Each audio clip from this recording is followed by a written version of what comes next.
Hello, welcome back to Adra's kitchen. എന്തൊക്കെയുണ്ട് വിശേഷങ്ങൾ? നമുക്കേ ഒരു ക്യാബേജ് തോരൻ വെച്ചാലോ? എന്തെങ്കിലുമൊക്കെ എന്നും കറി വേണ്ടേ? അപ്പോൾ പിന്നെ ഞാൻ നോക്കിയപ്പോൾ ഒരു ക്യാബേജ് കൂടി ഇരിപ്പുണ്ടായിരുന്നു. അതുകൊണ്ട് എന്നാൽ അതിനെ ഒന്ന് തോരൻ വെച്ചേക്കാന്ന് വെച്ചു കേട്ടോ. അപ്പോൾ മുഴുവനൊന്നും നമുക്ക് വേണ്ട, കുറച്ച് മതിയാവും. അപ്പോൾ അതിൻ്റെ പകുതി മാത്രമേ ഞാൻ എടുത്തിട്ടുള്ളൂ. ഇനിയിപ്പോൾ എന്നാന്ന് വെച്ചിട്ടുണ്ടെങ്കിൽ അതിനെ ഒന്ന് നമുക്ക് ചെറുതായിട്ടൊന്ന് അരിഞ്ഞെടുക്കണം കേട്ടോ. പിന്നുണ്ടല്ലോ, നമ്മളെന്നും ഈ തോരൻ വെക്കണ സമയത്ത് എന്താ ചെയ്യുക? എല്ലാം കൂടെ അരിഞ്ഞു കൂട്ടി കുറച്ച് തേങ്ങായും ഇട്ട് അല്ലെങ്കിൽ തേങ്ങ ഒന്ന് ഒതുക്കിയെടുത്ത് എല്ലാം കൂടെ ചീനിച്ചട്ടിക്കകത്തോട്ട് കടുക് പൊട്ടിച്ചങ്ങോട്ട് ഒതുക്കി വെക്കുമല്ലോ പതിവ്. പക്ഷേ ഉണ്ടല്ലോ, ഞാൻ ഈ ചെയ്യുന്ന രീതിയിൽ ചെയ്തിട്ടുണ്ടെങ്കിൽ നല്ല ടേസ്റ്റ് ഉണ്ടാവും കേട്ടോ. എന്നാന്നറിയാൻ മേല, എനിക്ക് ഒരുപാട് ഇഷ്ടമായി കേട്ടോ. പക്ഷേ എന്നാൽ എപ്പോഴും ഒന്നും അങ്ങനെ ചെയ്യാറില്ല, ചിലപ്പോഴൊക്കെ ആണെങ്കിലും ഇതുപോലൊക്കെ ചെയ്യാറുണ്ട് കേട്ടോ. എന്നാൽ പിന്നെ നമ്മുടെ ക്യാബേജൊക്കെ ഇതാ പടപടേന്നൊന്ന് അരിഞ്ഞെടുത്തിട്ടുണ്ട്. ഒത്തിരി ചെറുതായിട്ടല്ല, തീരെ ചെറുതായിട്ട് നമ്മൾ അരിഞ്ഞ് കഴിയുമ്പോൾ പറ്റുന്ന എന്നാണെന്നറിയാമോ?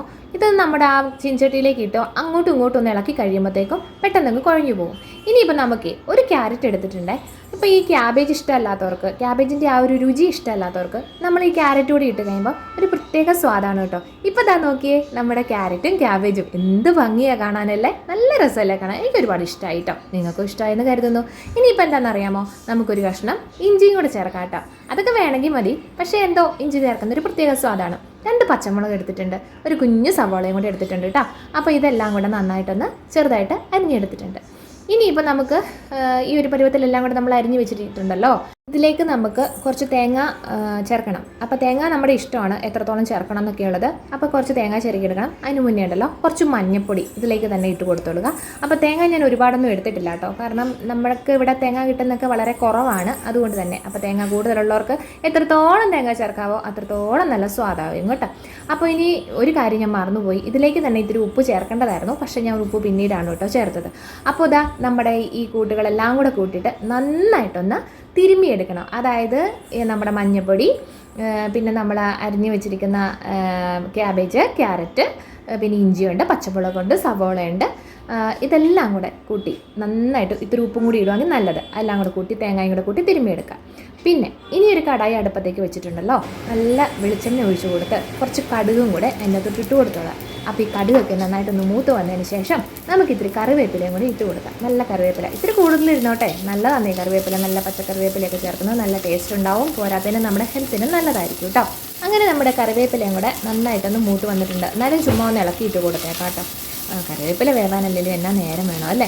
അപ്പോൾ ഇതാ ഇനി അതെല്ലാം കൂടെ ഒന്ന് ഓക്കെ ആയിട്ട് വന്നപ്പോഴത്തേക്കും നമ്മൾ തിരുമ്മി എടുത്ത് വെച്ചിരിക്കുന്ന ക്യാബേജും ക്യാരറ്റും നമ്മുടെ കൂട്ടുകളെല്ലാം കൂടെ, തോരനായിട്ടുള്ള കൂട്ടുകളെല്ലാം കൂടെ അതിലേക്ക് ഇട്ട് കൊടുത്തു വിടുക കേട്ടോ. അപ്പോൾ ലോ ഫ്ലെയിമിൽ മാത്രമേ ഇടാൻ പാടുള്ളൂ, ഹൈ ഫ്ലെയിമിൽ ഇടാൻ പാടില്ല അതൊന്നും. അപ്പോൾ ഇതെല്ലാം കൂടെ നമ്മളൊന്ന് ഇട്ട് കൊടുത്തിട്ടുണ്ട്. എങ്കിലേ ഒരു കാര്യം പറയട്ടെ, നമ്മുടെ വീഡിയോ ആദ്യമായിട്ടാണ് കാണുന്നവരെങ്കിൽ ഒന്ന് ലൈക്കും ഷെയറും സബ്സ്ക്രൈബും കമൻറ്റും ഒക്കെ ചെയ്യാനായിട്ട് മറക്കരുത് കേട്ടോ. ഇനി നമുക്കേ നമ്മുടെ തോരന് ആവശ്യമായിട്ടുള്ള കുറച്ച് ഉപ്പ് കൂടിയും ഇട്ടിട്ട് കൊടുക്കാം കേട്ടോ. അപ്പോൾ ഇനി എന്താ ചെയ്യേണ്ടതെന്ന് വെച്ചിട്ടുണ്ടെങ്കിൽ ഈ ഉപ്പും കൂടി ഇട്ട് കൊടുത്തതിന് ശേഷം എല്ലാം കൂടെ തട്ടിപ്പൊത്തി നമുക്കൊരു 5 മിനിറ്റ് ലോ ഫ്ലെയിമിൽ അടച്ചു വെച്ച് വേവിക്കാനായിട്ട് വെക്കാം കേട്ടോ.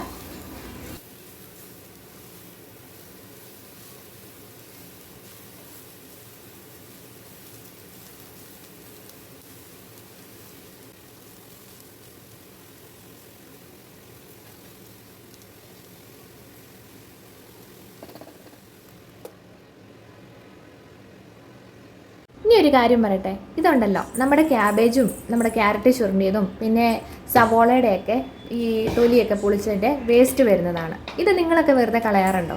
എങ്കിൽ കളയരുത് കേട്ടോ. നമുക്ക് ഫ്ലാറ്റിലാണെങ്കിലും എവിടെയാണെങ്കിലും നമ്മളിതെല്ലാം കൂടെ ഒരു ഇച്ചിരി മണ്ണും കൂടെ കൂട്ടിയിട്ടിട്ട് വെക്കുകയാണെന്നുണ്ടെങ്കിൽ നമുക്ക് ജൈവവളമായിട്ട് ഉപയോഗിക്കാവുന്നതാണ് കേട്ടോ. ഞാൻ അങ്ങനെയാണ് കേട്ടോ ചെയ്യാറ്, അതുകൊണ്ട് പറഞ്ഞതാണ്. ഒത്തിരി സൗകര്യങ്ങളൊന്നുമില്ല എങ്കിലും. അങ്ങനെ ഒരു 5 മിനിറ്റ് കഴിഞ്ഞപ്പോഴേ നമ്മുടെ കറി ഒന്ന് തുറന്ന് നോക്കി ജസ്റ്റ് ഒന്ന് ഇളക്കിയിട്ടിട്ടുണ്ട്. അപ്പോൾ അതൊന്ന് ഇളക്കി കൊടുത്തതിന് ശേഷം തന്നെ ഒരു 2-3 മിനിറ്റ് കൂടെ നമുക്ക് മൂടി വെച്ച് വേവിക്കാം കേട്ടോ.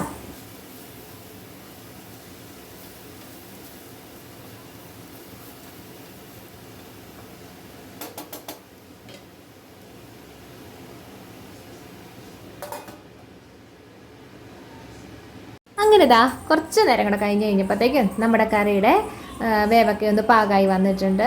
ഇനിയിപ്പോൾ അതൊന്ന് ഇളക്കിയിട്ട് കൊടുത്ത് സ്റ്റവ് അങ്ങ് ഓഫ് ചെയ്യാം, കുഴപ്പമില്ല. എന്നാന്ന് വെച്ചാൽ നമ്മുടെ കടായിലെ ആ ചൂട് മതിയാവും. അതിൻ്റെ ആ ഒരു വെള്ളം ഓൾറെഡി പോയിട്ടുണ്ട്, എന്നാലും ഒരു വേർപ്പ് വെള്ളവും കാര്യങ്ങളൊക്കെ ഉണ്ടാവുമല്ലോ, അതുകൊണ്ട്. അപ്പോൾ അതെല്ലാം കൂടെ ഒന്ന് തോർന്ന് കിട്ടാനായിട്ട്. അപ്പോൾ ഇതുപോലെ ഒന്ന് കറി ചെയ്ത് നോക്കണം കേട്ടോ. നല്ല രുചിയാണ്, നല്ല ടേസ്റ്റാണ്. അല്ലെങ്കിലും ക്യാബേജ് ഇഷ്ടമുള്ളവർക്ക് ഒരുപാട് ഇഷ്ടമാവും. പിന്നെ ഇഷ്ടമില്ലാത്തവർക്ക് ഈ ക്യാരറ്റോ അല്ലെങ്കിൽ എന്തെങ്കിലുമൊക്കെ ഇച്ചിരി ബീട്രൂട്ടോ എന്തെങ്കിലുമൊക്കെ ചേർത്ത് നമുക്ക് കഴിക്കുകയാണെന്നുണ്ടെങ്കിൽ നല്ലതാണ്. പിന്നെ പച്ചയ്ക്ക് കഴിക്കരുതെന്ന് മാത്രമേ ഉള്ളൂ ചിലർക്ക്, തൈറോയ്ഡൊക്കെ ഉള്ളവർക്ക്. അല്ലാത്തവർക്കൊക്കെ കഴിക്കുന്നതിനൊന്നും ഒരു കുഴപ്പമില്ല, വേവിച്ച് കഴിക്കുന്നതിനും കുഴപ്പമില്ലെന്നാണ് കേട്ടോ. അപ്പോൾ ഈ വീഡിയോ ഇഷ്ടമായെങ്കിൽ ലൈക്ക്, ഷെയർ, സബ്സ്ക്രൈബും കമൻറ്റും ചെയ്യാനായിട്ട് മറക്കണ്ട. അപ്പോൾ ടാറ്റാ.